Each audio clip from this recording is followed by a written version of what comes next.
The first sign wasn't an email, it was silence.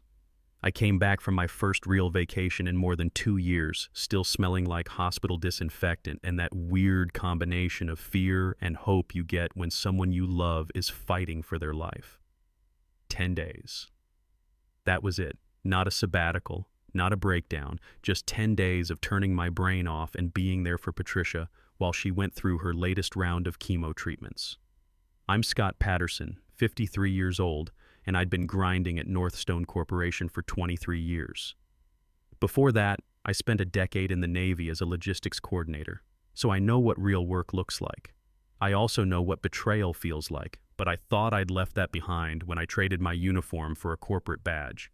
In the service, we had a saying, trust but verify. In corporate America, I learned to just verify.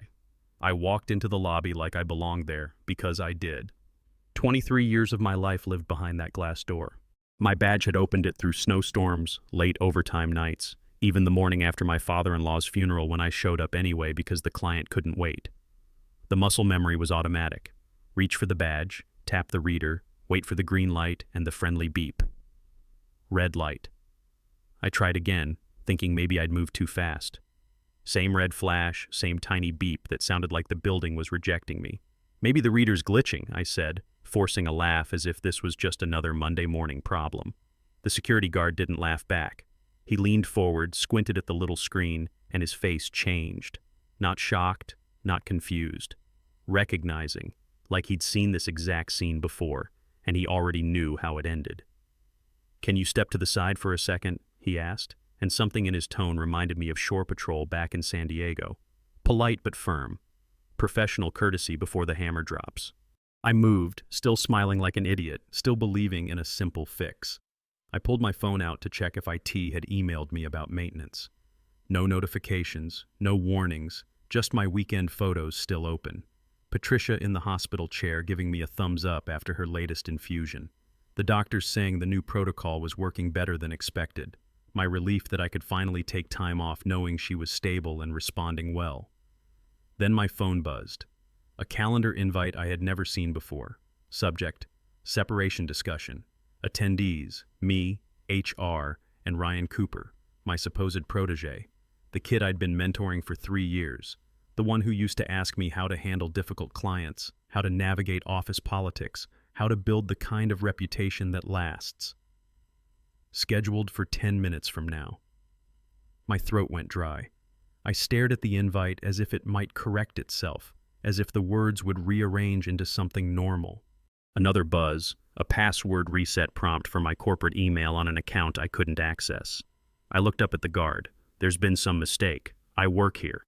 He didn't argue. He didn't say I was wrong. He just said quietly, "HR asked that you wait." That sentence told me everything. This wasn't a glitch. This was planned. This was an operation, and I was the target. In the Navy, we called this kind of coordination a pincer movement. Surround the enemy, cut off their escape routes, then squeeze. A woman in a blazer walked in like she owned the air. HR. You could always tell. Calm face, careful steps, eyes that never looked surprised because they'd already read the script.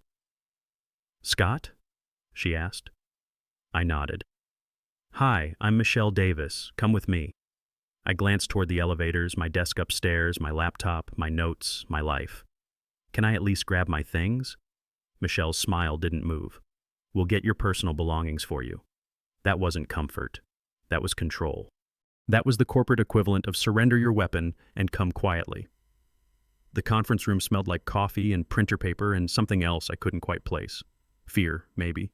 Or just the residual anxiety of 1,000 difficult conversations that had happened in this same sterile space. Michelle sat down with a folder already open in front of her, tabs sticking out like she'd been preparing for this meeting longer than I'd been preparing to come back to work. Ryan was already there, seated perfectly straight, hands folded, posture that screamed professional. He wasn't sweating, he wasn't flustered, he was prepared. This kid I'd taught everything about client management, about handling pressure, about doing things the right way, about integrity and following proper procedures, about taking care of your people and always having their backs. I sat down slowly, Like if I moved too fast, my body would reveal panic before my face did. Navy training kicks in at the weirdest times. Stay calm, assess the situation, gather intelligence before you react. My badge isn't working, I said, because my brain wanted to start with something simple, something fixable. Michelle nodded as if I'd told her the weather forecast. Yes, your access has been disabled. I stared at her. Why? Ryan spoke first, and hearing his voice felt like watching someone you trained turn their weapon on you. We've made some structural changes while you were out.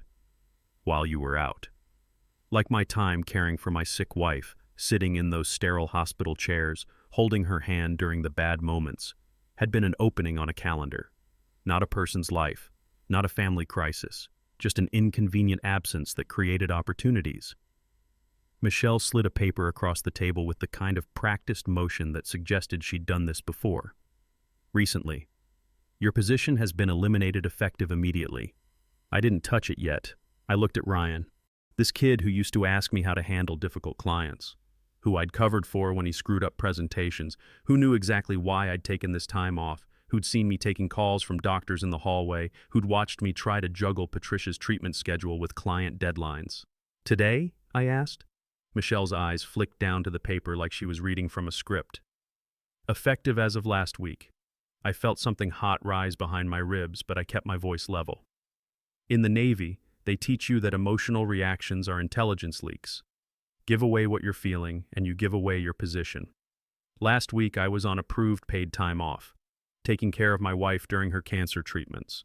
Ryan nodded once, like that was a minor detail in a larger business decision. Yes, we moved quickly to ensure business continuity. Business continuity. Corporate speak for, we planned this while you were distracted. I forced myself to breathe through my nose. I'd watched enough people get cornered in meetings to know the trap. If you get loud, you become the story. If you cry, you become weak. If you beg, you become something they can talk about later with a shrug. The Navy taught me discipline. Corporate America taught me patience. Today, I was going to need both. Let me understand, I said, keeping my voice as steady as if I were briefing an admiral. You eliminated my role while I was out, disabled my badge, and scheduled this meeting for the moment I walked in the building. Michelle's voice softened the way HR voices always soften right before the knife goes in. Professional kindness as a delivery method for professional cruelty. This isn't personal, Scott, Ryan added. It's business. We needed to modernize our operations.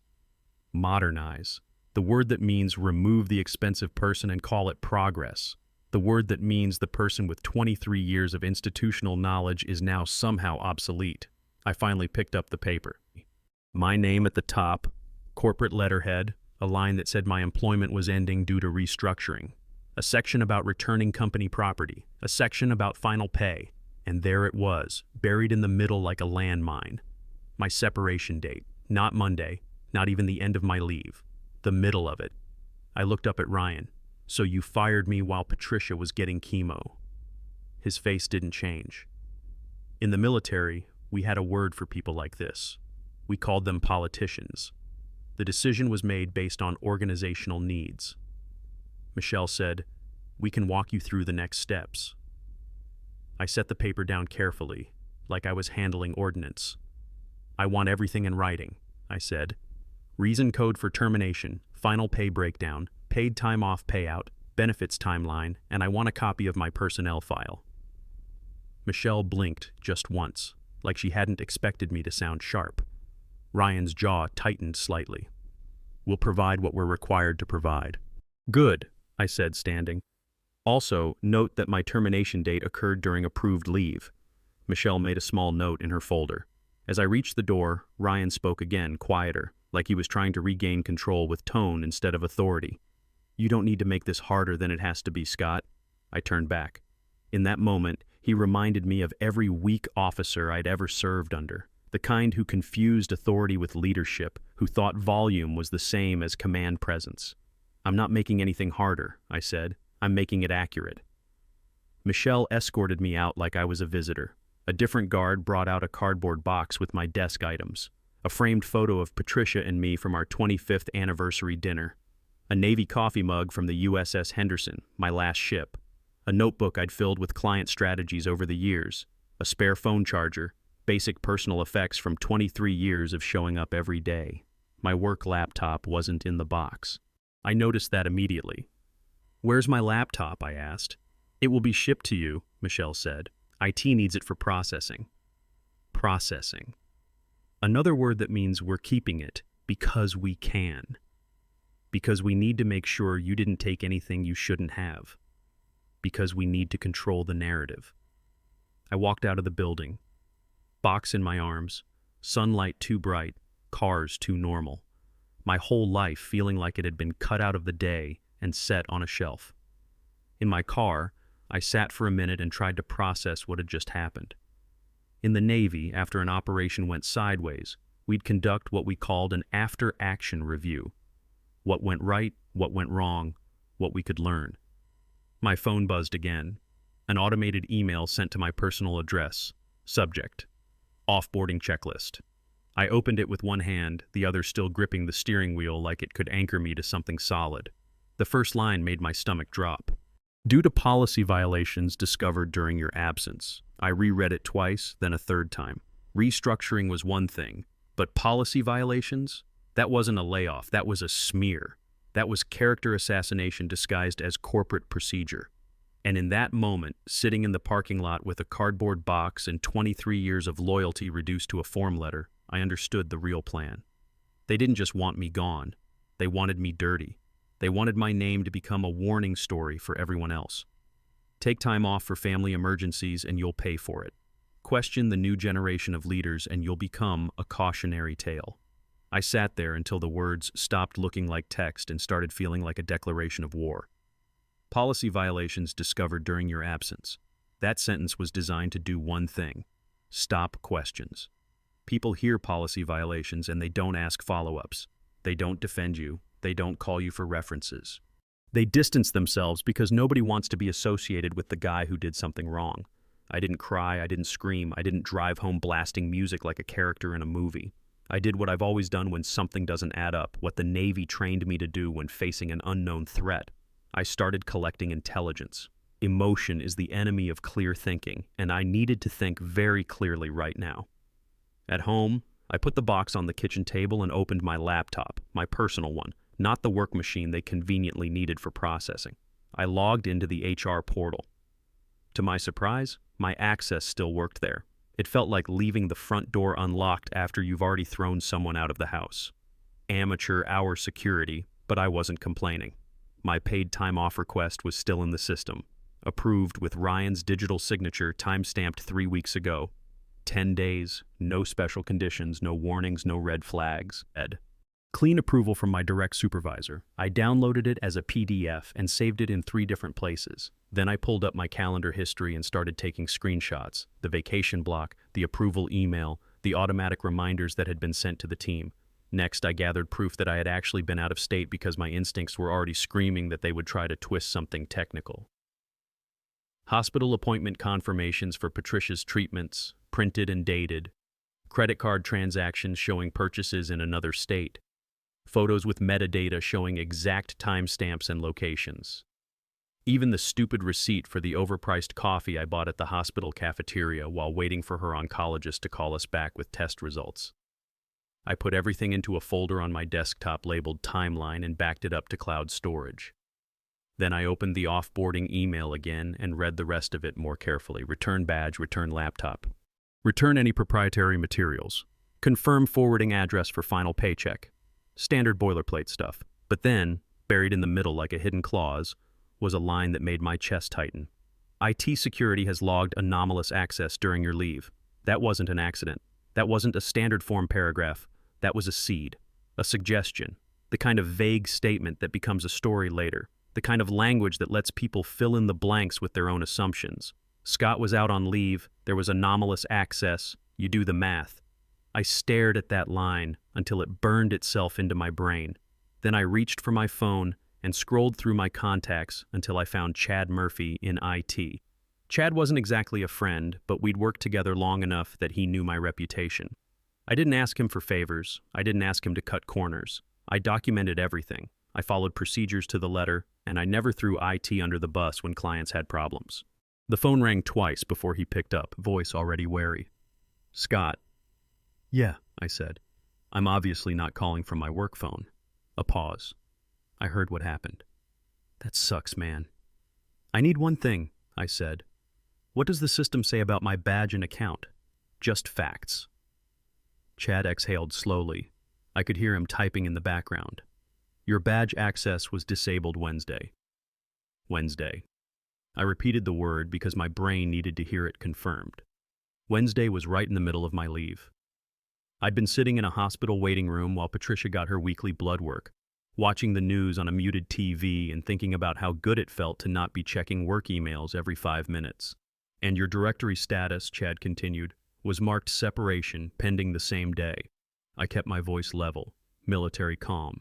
Who initiated it? Silence. Then he said carefully, the ticket came through Ryan's queue. A ticket. In a company like ours, tickets were law. Every access change, every password reset, every account modification went through the ticketing system. There's a record, a trail, an audit log. Someone has to type a reason into a field. Someone has to approve it. Someone's digital fingerprints are all over it. Can you send me the ticket? I asked. I can't, he said immediately. You know I can't do that. I'm not asking you to break policy, I replied. I'm asking if the record exists. Chad hesitated, and I could practically hear him weighing the risk against what he knew about my character. Then he lowered his voice. It exists. Okay, I said. Then tell me the ticket number. Another pause. You didn't hear it from me. He read it out slowly, spelling some parts twice. I wrote it down on 2 different pieces of paper because my hands were starting to shake and I didn't trust my own handwriting. Then I asked the question I didn't want to ask but had to. Did anything happen on my account while I was gone? Chad didn't answer right away. When he did, his tone had changed. Less cautious, more uncomfortable. Like he was about to tell me something that didn't make sense to him either. There was a VPN login flagged, he said, from inside the building. My throat tightened. That's impossible. I know, Chad said quickly, like he was trying to keep me calm. But it's in the logs. I swallowed hard. Was it blocked? No, Chad said. It succeeded. I stared at the wall in my kitchen like it might explain how my life could get worse in a single word. In the Navy, we had procedures for everything. Chain of custody, verification protocols, multiple sign-offs before anyone could access classified systems. Corporate America, apparently, was more like the Wild West. How? I asked. I have multi-factor authentication. Chad's silence this time was longer. When he spoke, it was barely above a whisper. Your multi-factor was reset. I closed my eyes. Multi-factor reset means someone went into the admin panel and effectively told the system, I'm allowed to become you. And that isn't something that happens accidentally. That's deliberate. That's planned. That's someone with administrative privileges deciding to impersonate you. Who requested the reset? I asked, though I was starting to suspect I already knew the answer. Chad sounded like he regretted picking up the phone at all. The ticket notes manager request. It's Ryan. For a moment, I couldn't speak. Not because I didn't have words, but because if I spoke too fast, my voice would crack, and I refused to give them even one more thing they could frame as weakness. So let me get this straight, I said finally, slow and controlled. My protégé disables my badge mid-vacation, marks me separation pending, resets my multi-factor authentication, and then there's a VPN login from inside the building using my account. Chad didn't deny it. He didn't confirm it either, but he didn't need to. The silence was confirmation enough. Scott, he said quietly, be careful. They're going to say it was you. I know, I replied. After the call, I sat down at the kitchen table and opened a blank document. I wrote a clean timeline with dates and events, like an after-action report. Not emotional, not dramatic, military precision, just facts, timestamps, and verifiable data points. Then I emailed Michelle Davis from my personal address. Subject: formal request for separation basis and security records. I kept it professional but direct. I requested the reason code, confirmation of the effective date, a copy of any documentation supporting the policy violation language, and any security incident report tied to my identity. And I included one paragraph that forced a choice. Per IT, my badge access was disabled mid-approved leave. Per IT, a VPN login occurred under my credentials from inside the building while I was out of state. If Northstone is alleging misconduct, please confirm in writing which incidents are being used as the basis. I wasn't begging, I wasn't threatening, I was pinning the story to paper and making them choose between transparency and covering up their own incompetence. Michelle replied later that afternoon with corporate politeness and no substance. Your separation was part of organizational restructuring. We will provide relevant documentation in due course. No denial, no clarification, no correction.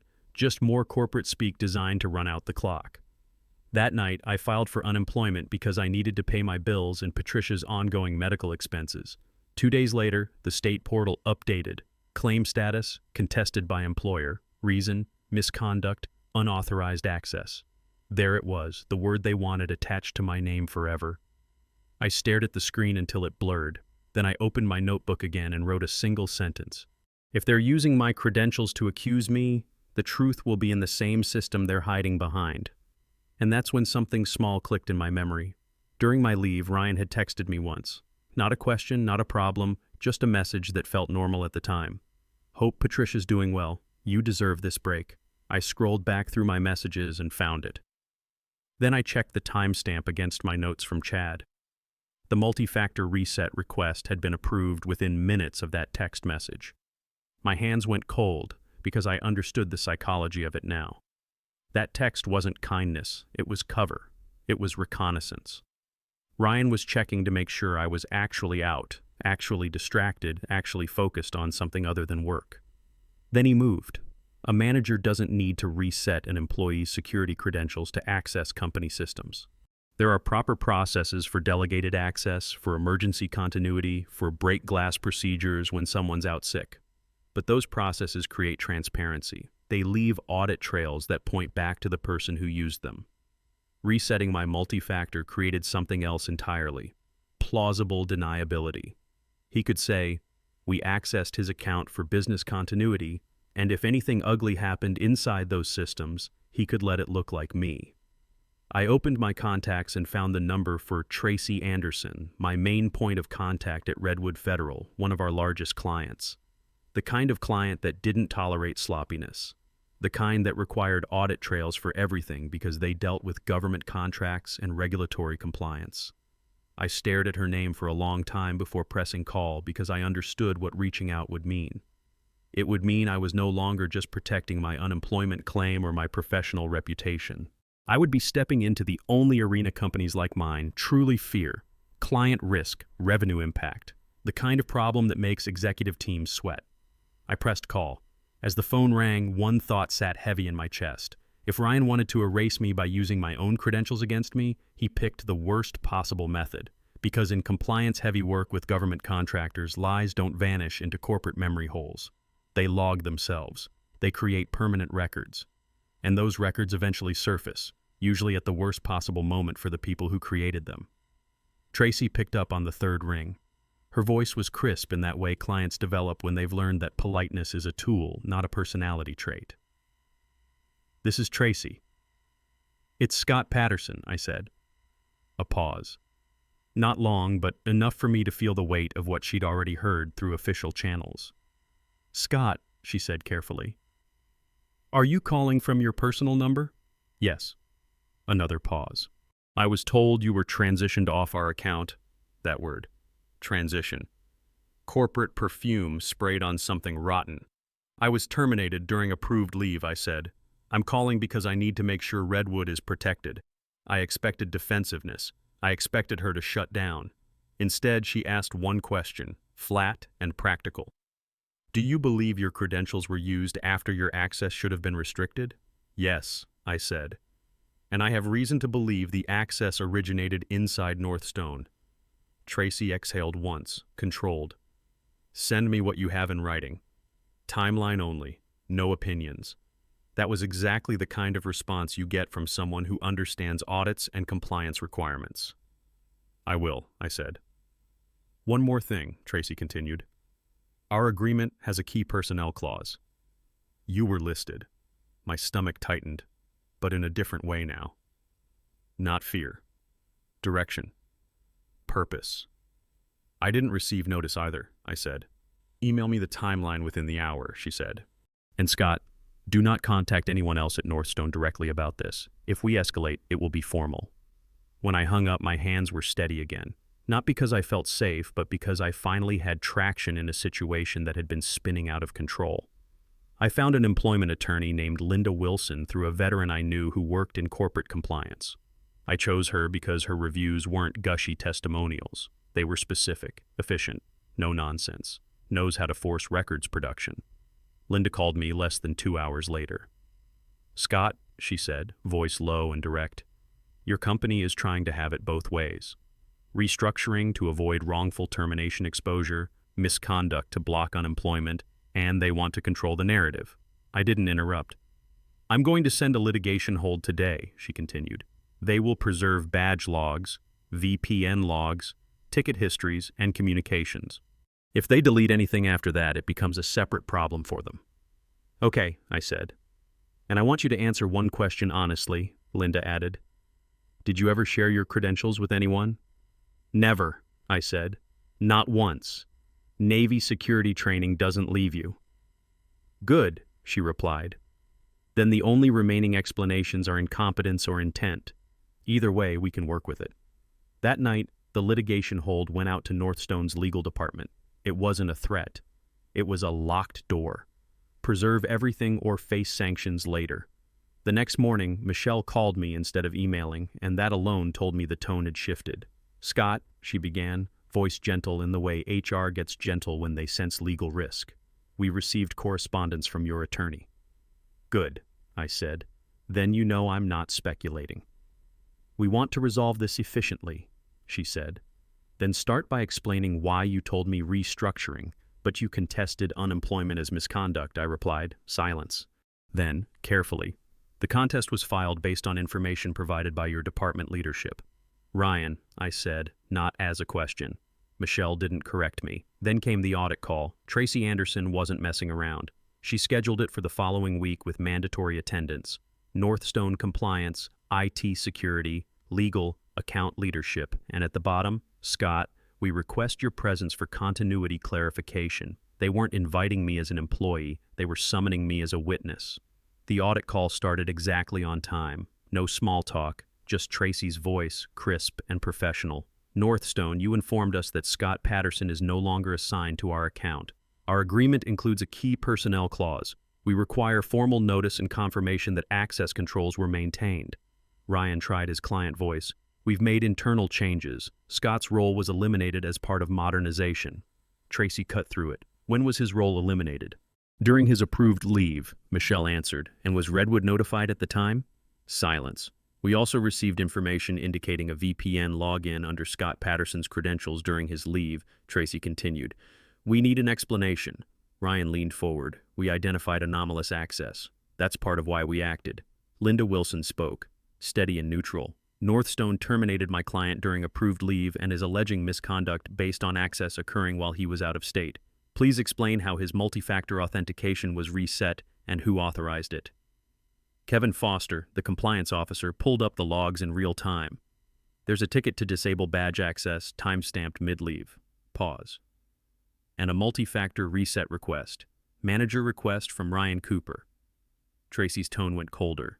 You do not reset an employee's multi-factor and operate as them. That is a control failure. Ryan tried to explain. We needed access for continuity. Kevin looked uncomfortable. The VPN login originated from Northstone's internal network, from Ryan Cooper's workstation. That was it. That was the moment the room stopped being a negotiation and became an exposure. Tracy switched to contract enforcement mode. Redwood will be pausing payments pending a full integrity review. The call ended abruptly. Within 2 hours, Michelle emailed Linda. Subject: separation, reclassification, and correction of records. Northstone would withdraw the misconduct allegation, correct the unemployment contest, reclassify my separation as restructuring, and process severance. But the real victory came 3 days later. Tracy emailed me directly. Scott, Redwood requires immediate continuity support. We would like to contract you directly for transition assistance. Directly. Not through Northstone. The consulting rate was 50% higher than my old salary. The contract was for 6 months, renewable, and the work was exactly what I'd been doing for 23 years, just on my terms. A week later, Chad Murphy texted me, "Ryan's gone. Compliance walked him out yesterday." I didn't feel joy. I felt something quieter and more satisfying. Balance. Because the story they tried to write about me had collapsed under the weight of their own digital footprints. That night, I sat at my kitchen table with Patricia, going over the contract terms. Her latest scans showed the treatment was working, the insurance situation was stable, and for the first time since that red light flashed on the badge reader, I knew exactly how this would end. Not with me explaining myself, but with them paying to keep quiet about their incompetence. 6 months later, I was running my own consulting practice. Former colleagues started reaching out quietly, asking for help when their companies tried similar tactics. Turns out there are a lot of Ryan Coopers in corporate America, but there are also people like me who understand that documentation beats manipulation every time. The difference is simple. I keep my boundaries the way I keep my records, clear, dated, and backed up in multiple locations. And if anyone ever tries to fire me again before my badge works, they're welcome to try. But they won't get my name on their lies. Because in the end, the truth has something that corporate politics doesn't. It's verifiable. And in a world of audit trails and compliance requirements, the truth always surfaces, usually right when the people trying to hide it can least afford it.